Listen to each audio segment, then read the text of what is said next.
मैडेलीन McCann case, एक अनसुलझा रहस्य। तारीख 3 मई 2007। जगह प्राया दा लूज, पुर्तगाल। पीड़िता मैडेलीन मैककैन, 3 साल।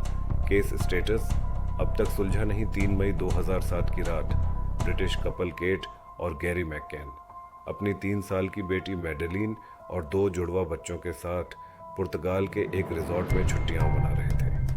रात 8:30 पर केट और गैरी पास के एक रेस्टोरेंट में डिनर करने चले गए। उनके तीनों बच्चे अपार्टमेंट 5A में सो रहे थे, जो रेस्टोरेंट से सिर्फ 50 मीटर दूर था। हर 20-30 मिनट बाद वे जाकर बच्चों को चेक कर रहे थे, लेकिन रात 10 बजे जब केट वापस आई तो मैडेलीन बिस्तर से गायब थी। केट ने देखा कि खिड़की खुली हुई थी, जो पहले बंद थी। जुड़वा बच्चे अपने बिस्तर में सो रहे थे। मैडेलीन का कोई सुराग नहीं था। केट ने तुरंत शोर मचाया। वे उसे ले गए। पुलिस आई, लेकिन कमरे से कोई फिंगरप्रिंट या सबूत नहीं मिला। किसी ने कोई चीखने या संघर्ष करने की आवाज भी नहीं सुनी। यह कैसे संभव था कि एक 3 साल की बच्ची चुपचाप गायब हो गई और किसी को कुछ पता भी नहीं चला। कुछ गवाहों ने दावा किया कि उन्होंने एक आदमी को मैडेलीन को उठाकर ले जाते हुए देखा। पुर्तगाल और यूरोप में बाल तस्करी गैंग सक्रिय थे, जो बच्चों को किडनैप करके बेचते थे। पुलिस ने केट और गैरी मैककैन को भी संदिग्ध माना। शक था कि गलती से मैडेलीन की मौत हो गई होगी और उन्होंने इसे छुपाने की कोशिश की।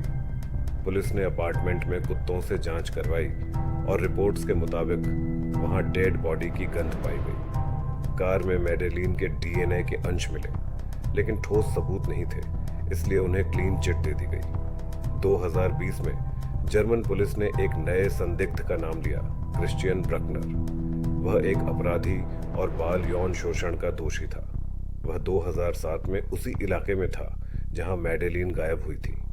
उसका मोबाइल फोन उसी समय घटनास्थल के पास एक्टिव था। कोई ठोस सबूत नहीं मिला। पुर्तगाल पुलिस को कोई सुराग नहीं मिला, इसलिए 2008 में केस बंद कर दिया गया। लेकिन ब्रिटिश पुलिस ने 2011 में दोबारा जांच शुरू की। 2013 ऑपरेशन ग्रेन्स, ब्रिटिश पुलिस ने नई जांच शुरू की और 4 नए संदिग्धों की लिस्ट बनाई, लेकिन कोई गिरफ्तारी नहीं हुई। जर्मन पुलिस ने कहा, मैडेलीन अब जिंदा नहीं है, हमारे पास सबूत है, लेकिन उन सबूतों को पब्लिक नहीं किया गया। मई 2023 में जर्मन और पुर्तगाल पुलिस ने एक झील की तलाशी ली, जो क्रिश्चियन ब्रकनर के पुराने ठिकाने के पास थी। पुलिस को कुछ कपड़े और सामान मिले, लेकिन वे मैडेलीन से जुड़े थे या नहीं, यह अब भी साफ नहीं है। कुछ अन्य संदिग्ध जिन पर शक हुआ था, रॉबर्ट मुराट, एक ब्रिटिश आदमी जो उस इलाके में रहता था, उस पर भी शक हुआ, लेकिन बाद में उसे क्लीन चिट मिल गई। सर्जियो और लुइस, 2 संदिग्ध होटल कर्मचारी, जिन पर शक था कि उन्होंने मैडेलीन को किसी को सौंपा हो सकता है। कई लोगों ने कहा कि केट और गैरी ने लाई डिटेक्टर टेस्ट, पॉलीग्राफ नहीं दिया, जिससे लोगों का शक बढ़ा। हालांकि पुलिस का कहना था कि उनके खिलाफ ठोस सबूत नहीं थे। उस वक्त रिजॉर्ट में कोई CCTV कैमरा नहीं था, जिससे यह केस और भी रहस्यमय बन गया। 2019 में एक लड़की ने दावा किया कि वह मैडेलीन है। एक पोलिश लड़की जूलिया वेंडेल ने कहा कि वह असल में मैडेलीन मैककैन है। उसका DNA टेस्ट हुआ, लेकिन नतीजे में साफ हो गया कि वह मैडेलीन नहीं थी। हर साल पुलिस मैडेलीन की एज प्रोग्रेस्ड तस्वीरें जारी करती है, जिससे अंदाज़ा लगाया जा सके कि वह अब कैसी दिखती होगी, लेकिन अब तक कोई पुख्ता जानकारी नहीं मिली। 17 साल बाद भी मैडेलीन कहाँ गई, इसका कोई जवाब नहीं है। क्या उसे किसी ने किडनैप किया?